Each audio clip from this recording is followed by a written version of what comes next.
pre-selling the client. What does this actually mean? Well, when you set yourself up as the trusted advisor, the authority in your field and the subject matter expert, you want to make sure your client knows that before you get there. Many of us have appointments that are in, and then we turn up and the client could say, I've only got half an hour, not an hour, and the other two people, decision makers, were not able to make it. Well, to minimize that, we've got to think to ourselves, well, is that the case? Maybe they didn't see the value and worth of me being there, what I could bring in terms of value, how I could help them solve their problems and problems that they don't even know they have, because you're a problem finder as well as a problem solver. So what can you do beforehand to make sure you're what we call pumping up the evidence to show that you are indeed that trusted advisor? So these are some steps you may want to go through. First of all, when they call originally, if they make a call to you, or they might send an email, of course, to turn it into a call and make sure you're engaging there. Hey, Jonathan, looking forward to seeing you Thursday week to bring you the most value in that meeting.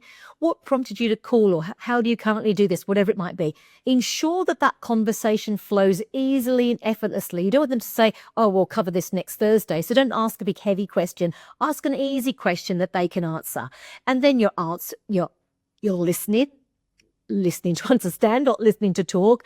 And you're really being present with what they say. What you ideally want to do is have that conversation today and not wait for a week and a half to have the conversation, because what's happening is you're setting yourself up with evidence that you're the trusted advisor, which means if Jonathan was going to call up 4 places, maybe now he'll only call up one other place, and has already thought, and he said, you know what, I trust this person. They asked me brilliant questions, so maybe think about things I didn't even know that I needed. They know what they're talking about. They know their onions, I like to say. So what will happen is you're already elevated in their opinion. If they say, oh, you know what, we're going to loop in to Sarah and Aaron to that. And when you know that Sarah and Aaron know, you might do the same thing. Ring up Sarah. Sarah, I'm going to see you next Thursday with Aaron and Jonathan to bring you the most value in our time together. What would you like to get out of that meeting, or whatever it might be that makes sense for her to go, oh, yeah, I want to have this. Because you want to walk in at that meeting, not a 0 or a 1 out of 10 in the journey with them. You want to walk in as a 7. Right? So there's how you handle the call at the beginning, taking it from an email to a phone call, how you connect, how you engage, how you show that you give a damn.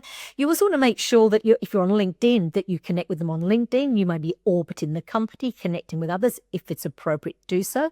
You may want to look at all their posts and comment on their posts. Add energy here, because it's going to save you down their time. We talk a lot about bringing the sale towards you. You know, we always have so many follow-ups. Well, how about rather than a follow-up, it's actually engaging better in the funnel and the call and the engagement. And in fact, before that, which is what we're now discussing, bring it forward to pre-selling the clients, that you are setting yourself up early as the trusted advisor.